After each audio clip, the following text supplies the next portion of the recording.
She asked, "You're rich, why did you save me?" He never expected the answer would change both their lives forever.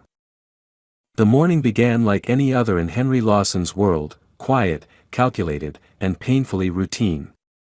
From the floor-to-ceiling windows of his Manhattan penthouse, the skyline stretched endlessly, reminding him of everything he had conquered.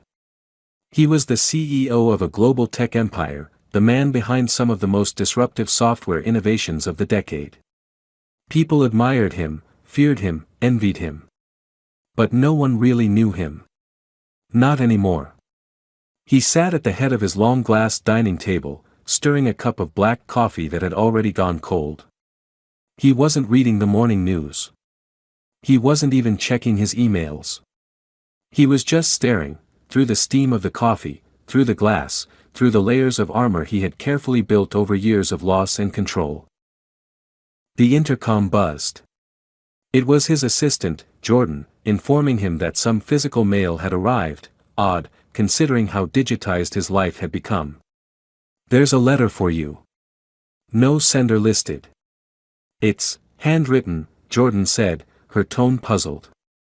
That was enough to get Henry to leave the table. Minutes later, he was standing in front of his mahogany desk, staring at a cream-colored envelope with slightly frayed corners.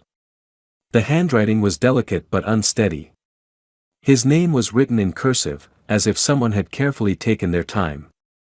He opened it slowly, more out of curiosity than concern, but by the time he'd finished reading, his legs nearly gave out beneath him. The letter was from Sarah Monroe. Her name hadn't crossed his mind in years, not because she didn't matter, but because it had hurt too much to remember. They had met 8 years ago. She had been nothing like the women in his world, warm, self-assured, compassionate in a way that unnerved him. For a brief period, he had let himself be vulnerable with her, even hopeful. They had shared just a few months, but they were real, the most honest he had ever known. And then, without explanation, she had disappeared. He remembered waiting at the cafe for her, hours past their scheduled date, dialing her number repeatedly only to be sent to voicemail. Eventually, he'd convinced himself that she had simply moved on, that he'd been naive to think it could last. Now the truth stared back at him in shaky lines of ink. Sarah hadn't left him. She had been pushed away. She wrote that when she had told his parents she was pregnant, they were furious. She was from a modest background, and they saw her as a threat to their son's future. They had paid her to disappear, made her believe Henry knew and chose not to be involved. She had tried to reach him, but every attempt was intercepted. When their daughter, Emma, was born, she raised her alone in a small town called Rivers Hills. And now, Sarah was dying. Cancer, late stage. No more treatments left. She was writing with what little strength she had to beg him, to ask that he come for their daughter before it was too late. She gave him an address. No emotion. No blame. Just one final plea: if you have any love left for either of us, please take care of her. Henry didn't realize he had dropped into his desk chair until he felt the weight of his body collapse into the leather. His hands trembled. His breath was uneven. He couldn't remember the last time anything had affected him this deeply. He didn't even notice Jordan come back in until she gently asked if he needed anything. He looked up, eyes glazed. "Cancel everything," he said quietly. "I need to leave the city." By noon, he was behind the wheel of his black SUV, snow falling softly as the city disappeared behind him. The GPS was set for Rivers Hills. He didn't know what he would find there. He didn't know what Emma would look like, what she had been told about him, or whether she would even want to see him. But he knew one thing for certain: he couldn't let her be alone. Not again. Not because of him. Rivers Hills was nothing like New York. The streets were narrow, the buildings low and scattered, and the silence felt deeper than Henry expected. As he drove past snow-covered front yards and closed shops with flickering neon signs, he felt like he had left the world he knew behind. Everything here moved slower, but it wasn't peace he felt, it was dread. The letter Sarah had sent included a home address, and that was where he was headed, gripping the steering wheel tighter with every turn. By the time he reached the house, the sky was gray and heavy with more snow. It was a small, aging home, with peeling white paint and a crooked mailbox barely hanging from its post. The front porch had collapsed slightly on one side, and a rusted tricycle lay tipped over in the frozen yard. Henry parked across the street, sat still for a moment, and took a deep breath before stepping out into the cold. He felt strangely out of place in his tailored coat and expensive leather shoes, the kind of detail that would have never mattered in his old life, but now did. As he crossed the road, he saw the police tape flapping gently against the wind, strung across the front steps. 2 social workers stood talking quietly near the entrance. One of them, a woman in her late 40s with a tired face and a clipboard clutched to her chest, noticed him approaching. She stepped forward cautiously. "Can I help you?" she asked, eyeing him with curiosity and subtle suspicion.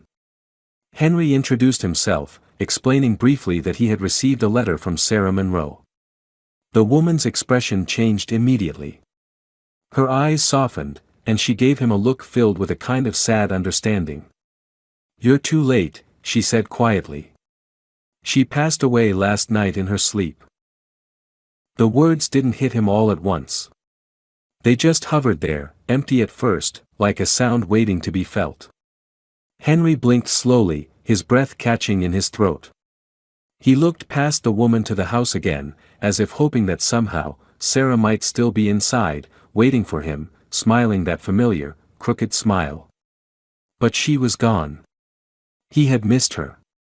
And now the only person left was a little girl he had never met, a daughter who didn't even know he existed. "Where's Emma?" he asked, his voice rough with disbelief and urgency. The woman hesitated, exchanging a glance with her colleague before responding. "She ran. When we came this morning to bring her into protective custody, she panicked. We think she was scared they'd take her away forever.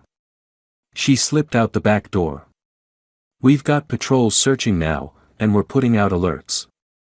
But so far, no sign." Henry couldn't process it.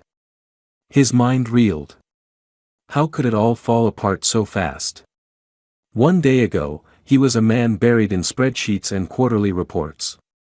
Now he was a grieving would-have-been partner and a frantic father to a lost child somewhere in an unfamiliar town during a deadly cold snap. He turned away from the porch, jaw clenched, eyes unfocused.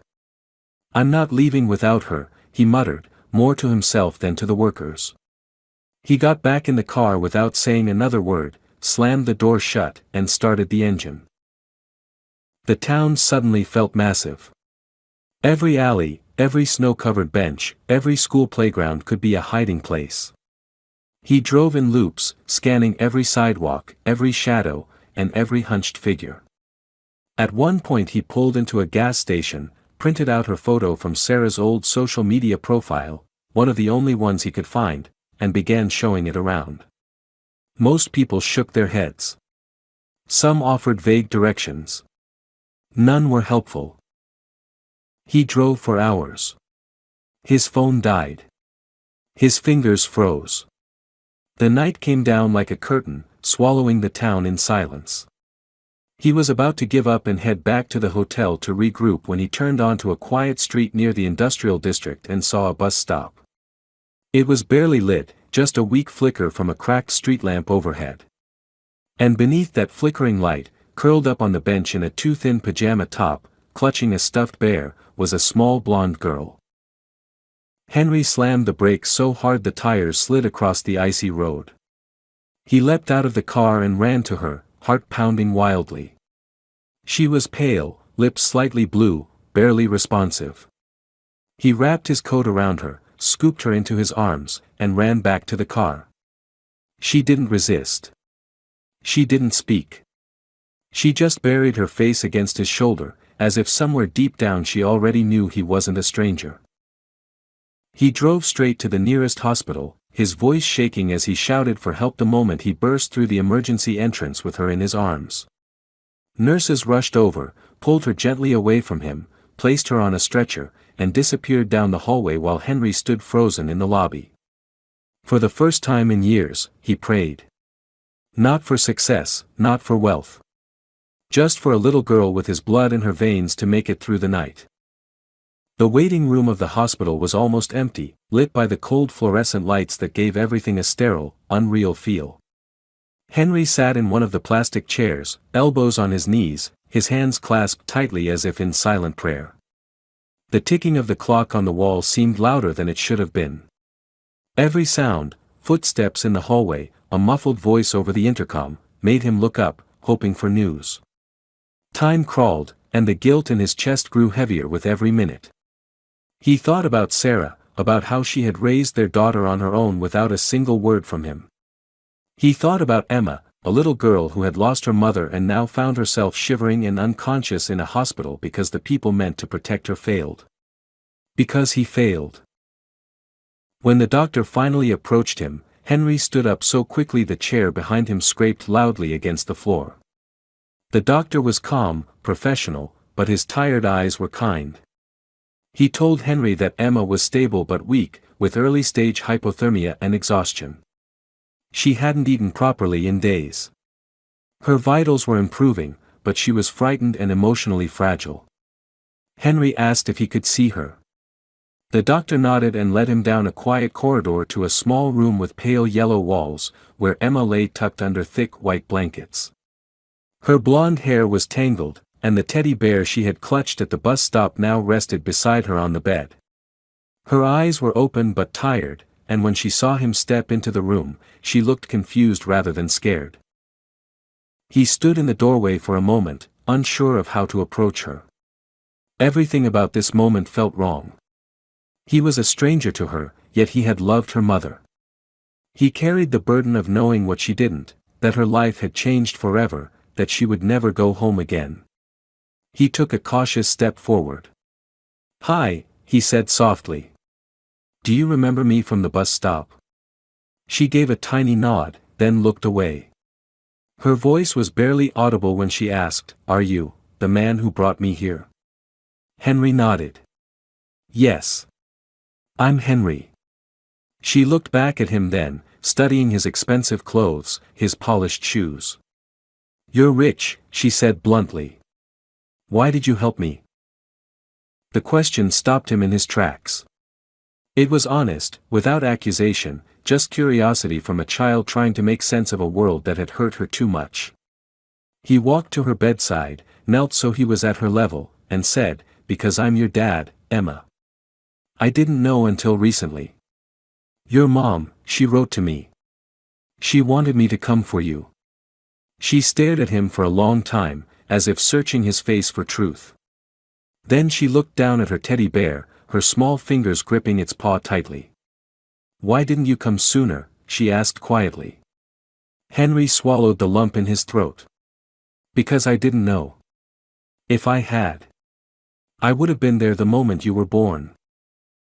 Tears welled in her eyes, but she blinked them away stubbornly. Henry stayed with her that night, sitting in the chair beside her bed, not leaving even to eat. When she fell asleep, her breathing soft and even, he allowed himself to exhale, just a little. She was here. She was alive. There was still time to make things right. And he would. He promised himself that. Not with words, but with presence, with consistency, with every day that followed. The next morning brought a kind of fragile calm. Sunlight filtered in through the hospital blinds, casting soft lines across the pale sheets on Emma's bed. Henry had fallen asleep in the chair beside her, his coat draped over his lap, head leaning against the wall. He stirred when he heard a small voice say his name. When he opened his eyes, Emma was sitting up slightly, the teddy bear still tucked under her arm. She looked better, her cheeks had some color again, and though her hair was still tangled, her eyes were clearer.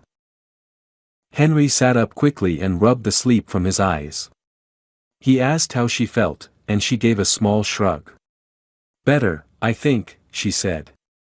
Then, after a pause, she added, "I'm hungry." It was such a simple thing, but hearing her say it made something ache in his chest. He stood, offered her a tired smile, and said, "Let's fix that." He walked out of the room, talked to the nurse, and within 20 minutes, a tray of warm oatmeal, toast with jam, and orange juice was wheeled in. Emma ate slowly, cautiously at first, as if still unsure whether the food really belonged to her.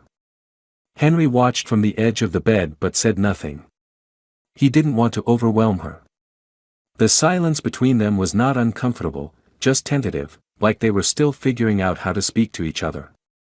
When she finished eating, she asked what would happen next. Henry told her gently that he wanted to take her home with him. She blinked. To the big city? He nodded. To a home where you'll be safe. Where you won't be alone. She didn't answer right away. Instead, she looked down at her bear and hugged it tightly. "I don't have to go with the people from before?" she asked, and he understood she meant the social workers. He shook his head. "Not if you don't want to. I talked to them last night. I'm your legal guardian now." She looked up, studying his face as if weighing his words. "Is it because you're rich?" she asked again. "Because you feel bad?" Henry took a deep breath. "It's because I'm your dad. Because I should have been there from the beginning. And I'm here now. For real. Not because I feel sorry for you, but because I love you." The word felt big, almost too big, but he said it anyway. It wasn't a word he used often in his old life. Not with his parents, not in boardrooms, and not even in past relationships. But with her, it came out naturally. She didn't respond right away. She turned her head and looked out the window. Snow was falling gently outside. Then she said softly, "I miss her." "I know," Henry replied. "Me too." He reached out, slowly, and placed his hand over hers. She didn't pull away. In that moment, something shifted. Not everything was healed. Not all questions were answered. But the wall between them had cracked, and through it came a faint light neither of them had expected. Later that afternoon, a social worker stopped by with paperwork and to check in on Emma's condition. Henry answered all the questions with calm clarity, and the worker confirmed that custody would transfer fully within the next few days as long as Emma agreed. When asked directly, Emma looked at Henry and gave a small nod. They left the hospital 2 days later. Henry had arranged a private car to take them to the city, wanting her to be comfortable. On the ride back, Emma looked out the window most of the time, holding her bear, but every so often she would glance over at him and smile just a little. He didn't push for conversation. He knew trust wouldn't come all at once. But in that quiet car, with snow still falling outside and a little girl finally on her way to a new beginning, Henry felt something he hadn't felt in years. He felt hope. And that, more than any deal or fortune, was the most valuable thing he had ever held. The return to New York felt surreal. Henry had lived in the city for decades, but this was the first time he came back not as a businessman or a CEO, but as a father. As the car crossed over the bridge and the skyline came into view, Emma pressed her nose to the window, wide-eyed. She had never seen skyscrapers in real life. She whispered, "They look like glass mountains." Henry smiled at her description, but he noticed how her grip on the teddy bear tightened the closer they got to the towering buildings. It was all new, loud, overwhelming. She was trying to be brave, but he could sense her nervousness like static in the air. He had already arranged for everything. Her room had been completely redecorated in the penthouse. He asked the designers to make it feel warm and cozy, not sterile like the rest of his home. There were bookshelves filled with colorful stories, a canopy bed with soft blue sheets, a small desk, a reading nook by the window with oversized pillows, and a stuffed animal collection hand-picked by Henry himself. He didn't know what kids liked, but he had tried. When they arrived, Emma stood at the doorway to the room, silent. She walked inside slowly, touched the edge of the desk, then looked back at him. "All this is mine?" she asked. He nodded. "Everything. And if there's anything you don't like, we'll change it together. She didn't say anything, but she walked over to the bed and sat down, her eyes scanning every detail. Henry stayed in the doorway, giving her space. She was no longer trembling. For the first time since he found her, she looked safe. The next few days were full of adjustments. Emma had trouble sleeping. She would wake up crying from nightmares, calling out for her mother. Henry would rush in each time, sit beside her, and talk gently until she calmed down. Sometimes she would fall back asleep with her head resting on his arm. He cancelled every meeting, every appearance, and disconnected from the world he once ruled. His assistant and board were confused, some angry, some concerned, but he didn't care. For the first time in his life, a conference call didn't matter more than what was happening at home. He cooked breakfast, or tried to, burning eggs more than once. Emma found it funny. She started leaving little notes on the fridge, "Try oatmeal today," smiley face, and "no more toast disasters." Her handwriting was messy, but her spirit was returning. They spent time walking in Central Park, visiting small museums, and building puzzles in the living room. Henry found himself laughing in ways he hadn't in years. His phone sat silent in his pocket most days, and when it rang, he ignored it. But not everything was easy. Emma had outbursts. She sometimes refused to talk for hours or pushed her plate away untouched. She once locked herself in her room and cried for what felt like forever. Henry didn't handle every moment perfectly.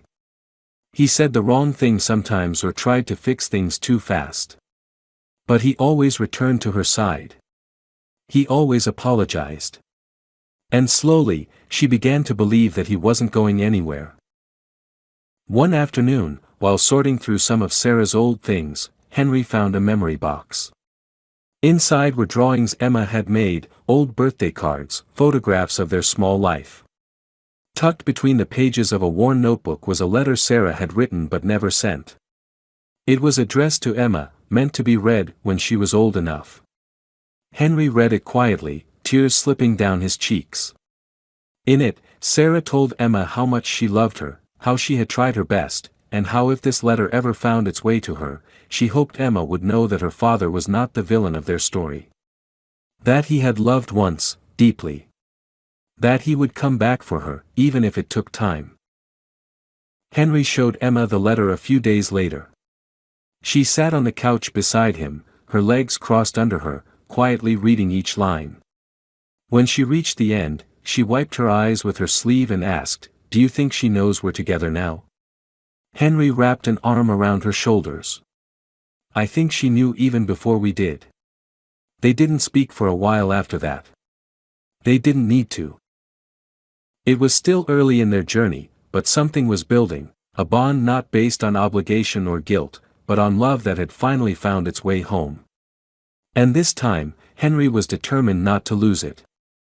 The first real test of their fragile new life came unexpectedly one morning when Henry was on the phone in the kitchen, trying to gently turn down an urgent request from one of his board members to attend a major investor meeting.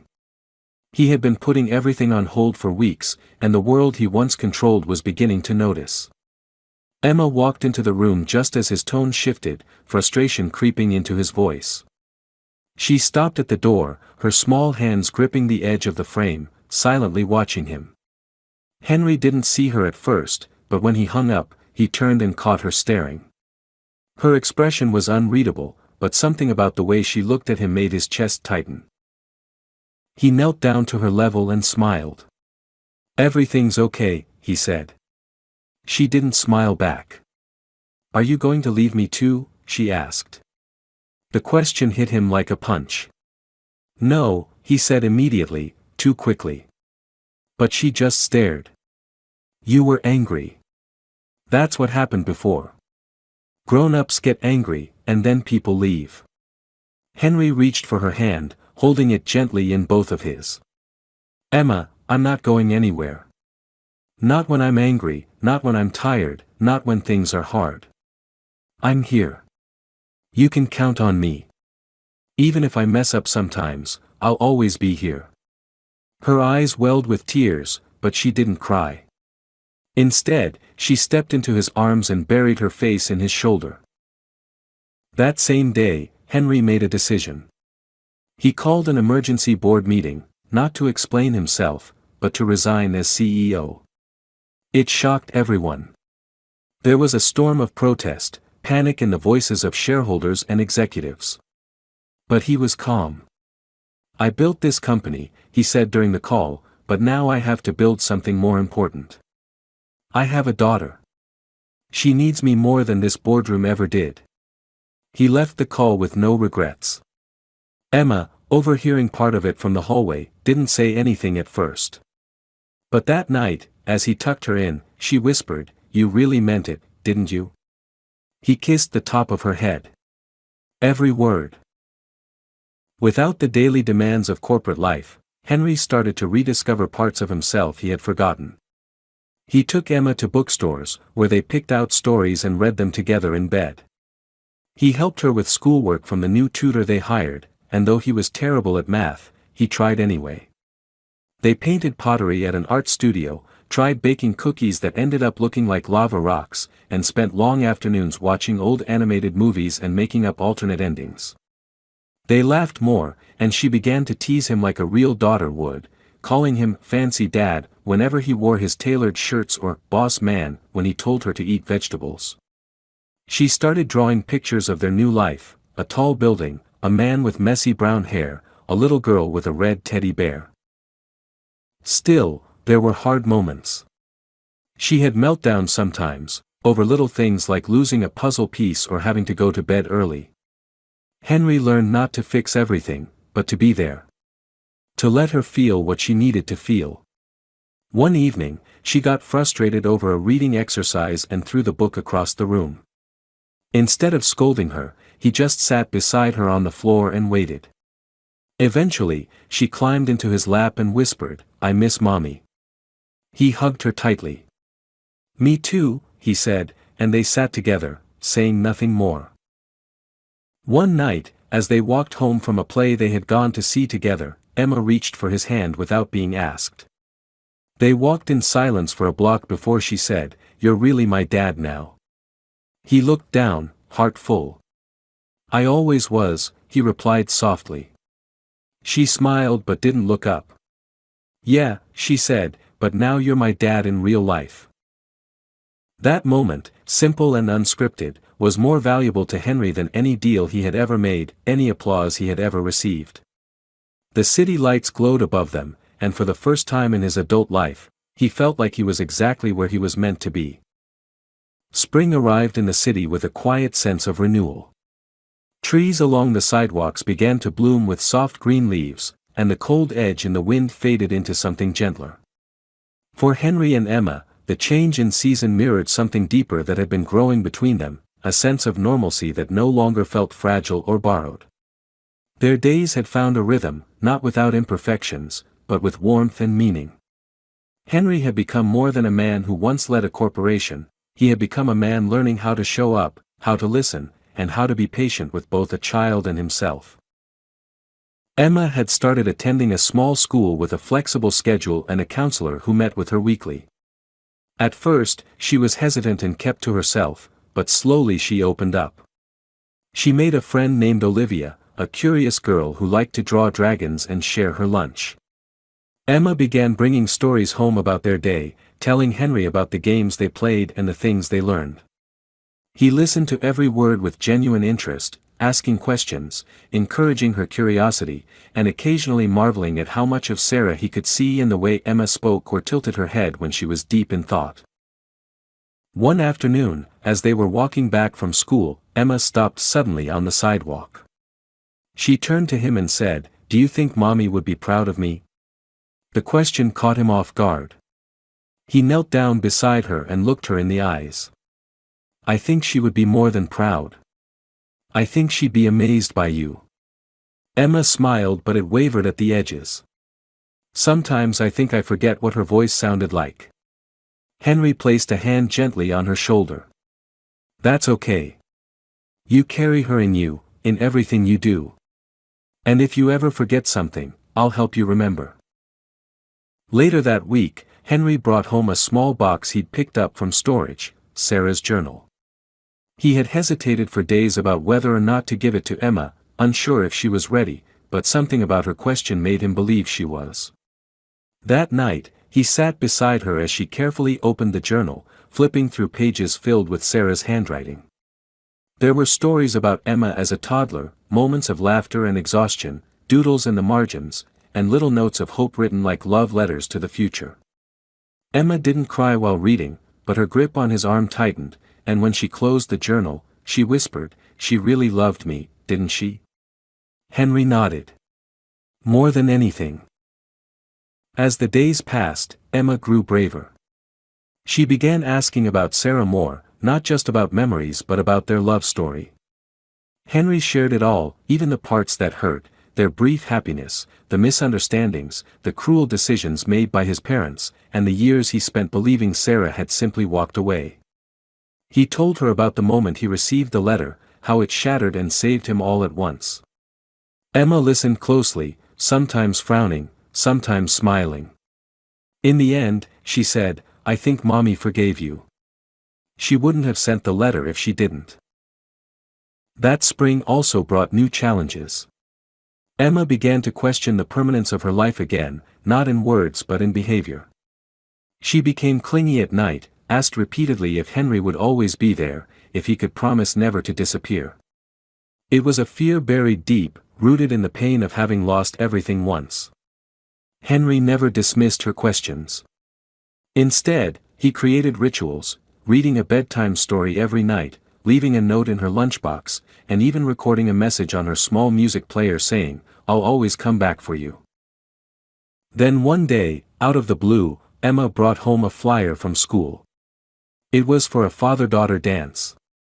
She placed it on the kitchen counter and waited for him to see it. Henry picked it up and smiled. "You want to go?" he asked. She shrugged but her eyes sparkled. "Only if you'll dance." He laughed, a deep and joyful sound that came from a place in him he never knew existed. "I'll dance. Badly. But I'll be there." They went shopping for her dress that weekend, and Emma picked a pale lavender gown with tiny embroidered stars. She twirled in the dressing room and asked, "Do I look like a princess?" Henry replied, "You look like you rule the whole kingdom." On the night of the dance, Henry wore a suit, not one of his usual ones, but something simpler, softer, chosen by Emma herself. They arrived at the school gym, which had been transformed with fairy lights and paper lanterns. Emma stayed close to him at first, shy, but eventually joined the other girls. Henry watched her from the sidelines, his heart full, until she returned and said, "You promised to dance, remember?" They danced, awkward and slow at first, then laughing and spinning as the music picked up. Other parents clapped, and for the first time, Henry felt like he truly belonged in this new world. As they left the dance, Emma leaned against him in the car, drowsy but content. "You're good at being a dad," she murmured. Henry looked at her in the rearview mirror, his eyes soft. "I had the best teacher," he said, thinking of both Emma and Sarah. And in that quiet car, rolling through the city night, he felt a peace he had never earned before, but had finally allowed himself to accept. Summer brought warmth and light that seemed to mirror the transformation in both Henry and Emma's lives.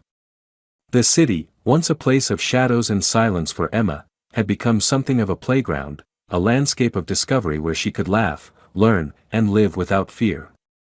And for Henry, each passing day deepened his understanding of what it meant to be a father. He no longer woke to business alerts or headlines. Instead, his mornings began with Emma's small footsteps padding across the hall, her voice asking about pancakes or books or whether squirrels could really remember where they buried their acorns. Life had become beautifully ordinary.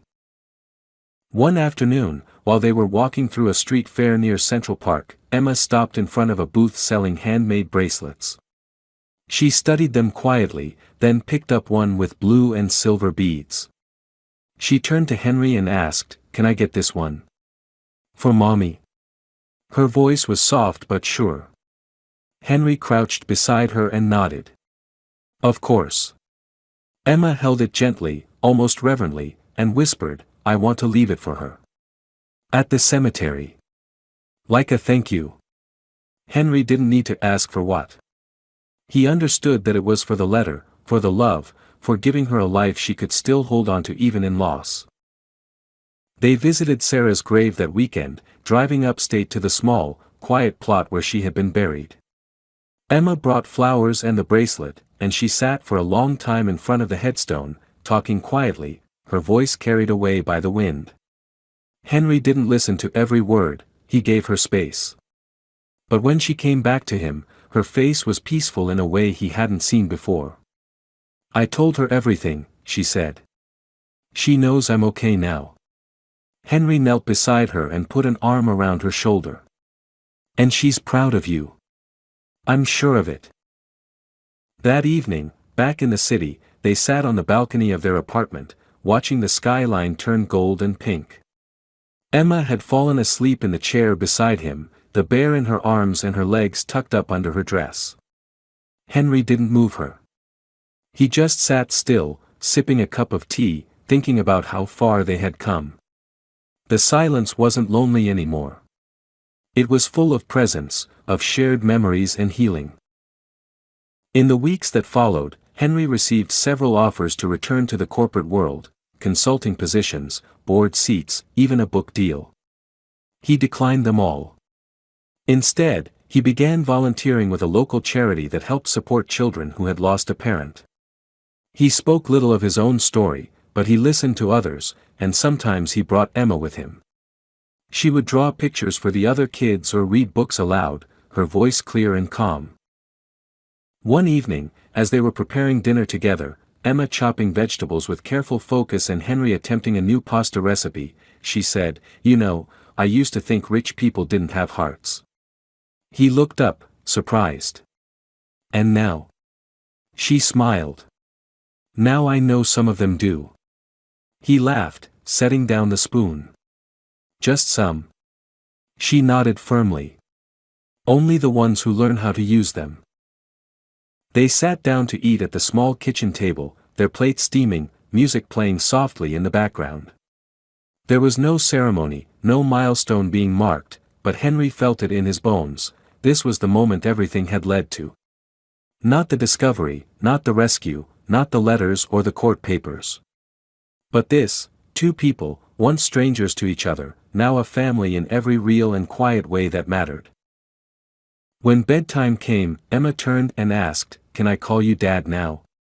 "Not Henry." He froze for a second, something inside him cracking open in the best way. "I'd like that," he said. She hugged him tightly, burying her face in his shirt. "Good night, Dad." He whispered back, "Good night, sweetheart," and kissed the top of her head.